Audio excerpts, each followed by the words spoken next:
Hey guys, welcome back to the channel. My name is Larry, and today we are going to take a look at a figure I've been waiting for since he was first announced, and that is from Power Rangers Lightning Collection, Mighty Morphin Finster. Now, he is a Amazon exclusive, and I believe there are, I think there are still some available on Pulse, but I could be wrong. If there are, there will be a link in the description below, but there also will be a link for the Amazon listing of this as well.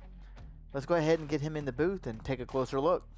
Alright, and here we have our monster maker himself, Finster. Finally, I've been waiting for another of Rita's rogues, or not rogues, but one of her cohorts, another one besides Goldar and Zed and Scorpina, and I'm glad they decided to do him next. I really can't wait for him to do a Squat and Babu, but let's go and take a quick look at him and his packaging. Now, as you can see, his glasses are a little bit off of his face, unfortunately, but I believe I can fix that when I get him out of the box. Got the same beautiful artwork as all the other Lightning Collection figures. Got a beautiful render on the back with his little mold case, the putty patrollers, more artwork. See, it says Mighty Morphin Finster. Got all the stuff on the bottom there. Of course, you got your warnings back, warning choking hazard, small parts.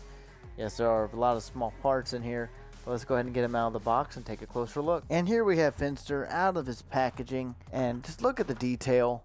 Now, I wasn't able to fix his glasses right out of the box. I'll have to run them under some hot water. But as you can see, it's a very pliable plastic on his face. Let's go ahead and take a quick deco look. And this guy is just, I mean, he is beautiful. Now, there are a few things missing that are understandable.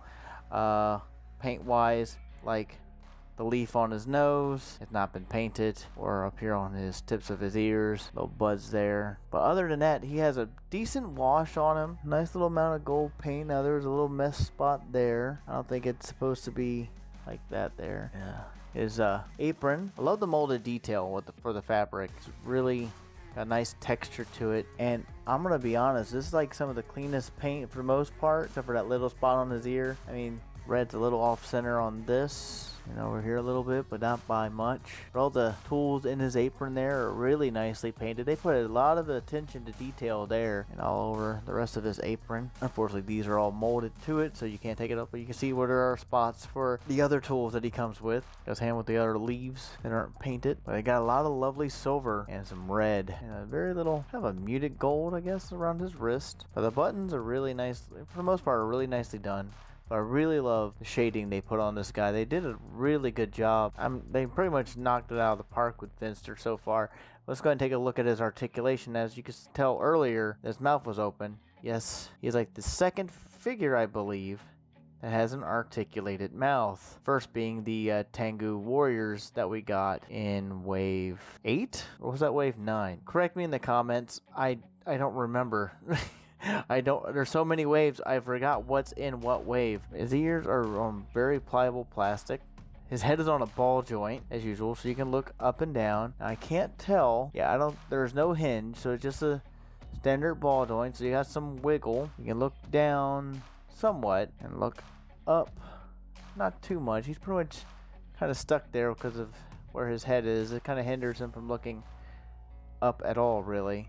Pretty much just makes them look forward. And we got your butterfly hinges. Again, I need to really start heating these guys up before I start reviewing them, but he's really tight. It's kind of a little bit hindered. Shoulder pads here are a pliable plastic. At the hinge here and peg, so you can rotate. And again, really tight on this figure. Single jointed elbow with the rotation at the elbow, and you got your wrist, because the hands are interchangeable, so you can just pop that off if you need to or want to.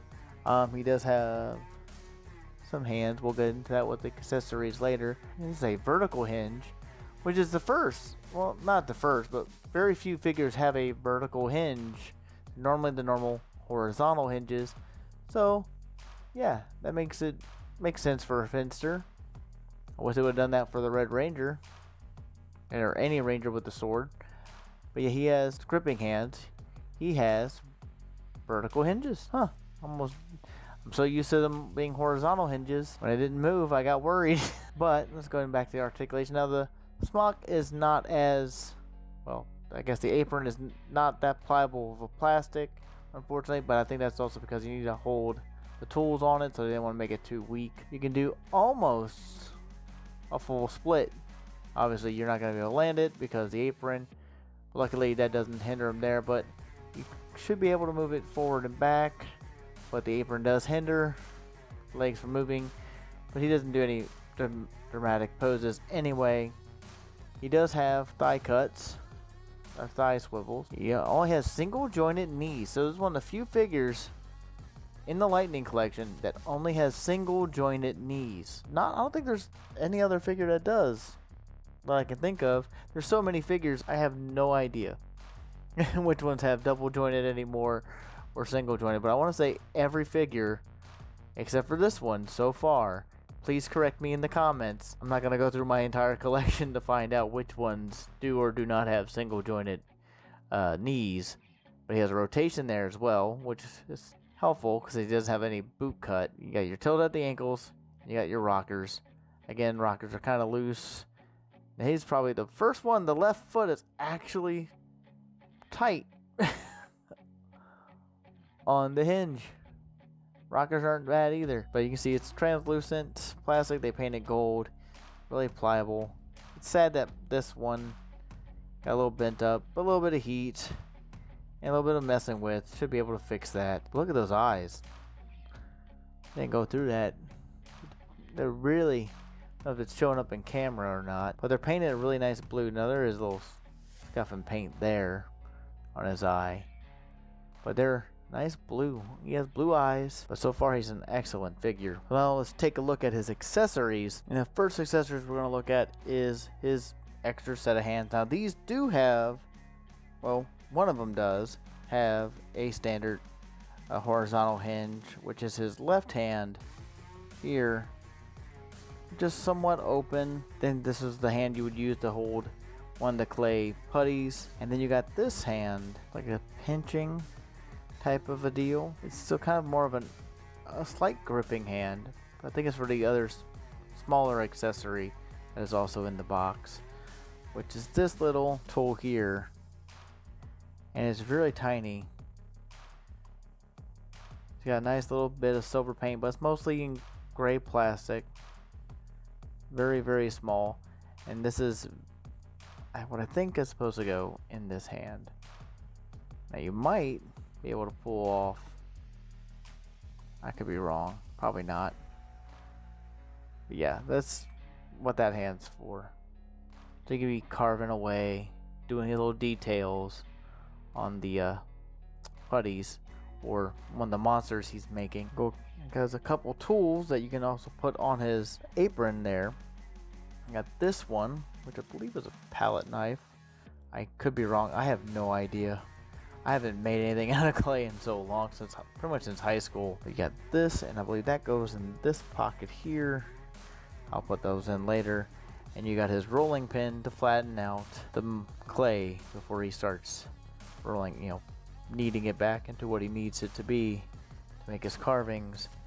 And then you have his lovely putty mold suitcase, which has a little gray putty in there, which is not... No, it is molded in. It is not removable, but that's okay because he does come with two actual clay looking or normal brown clay looking putty patrollers that you can actually just sit in like so easily, and it does close.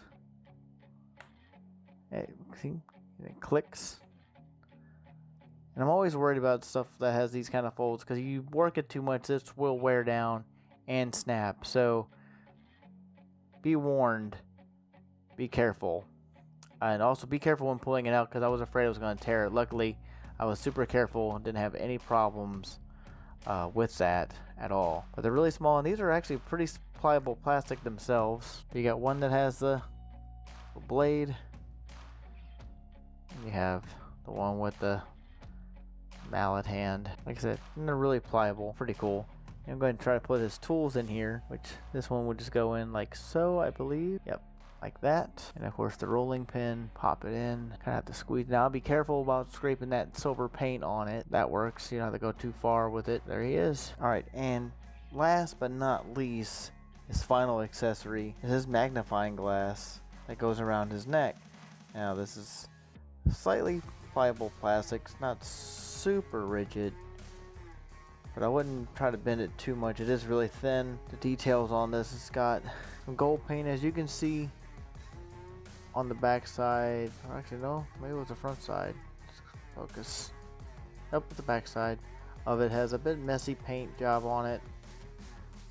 I can probably scrape that off, but for the most part it's done pretty nicely, except for that little bit of mess right there. And it goes around his neck, but obviously you have to take his head off, and it pops off really easily. Let's get a closer look at that neck joint. It's a barbell ball peg, so no hinge. That's why you get a little bit more range of motion, but no hinge, so you can't look all the way up. This magnifying glass, just put it around here.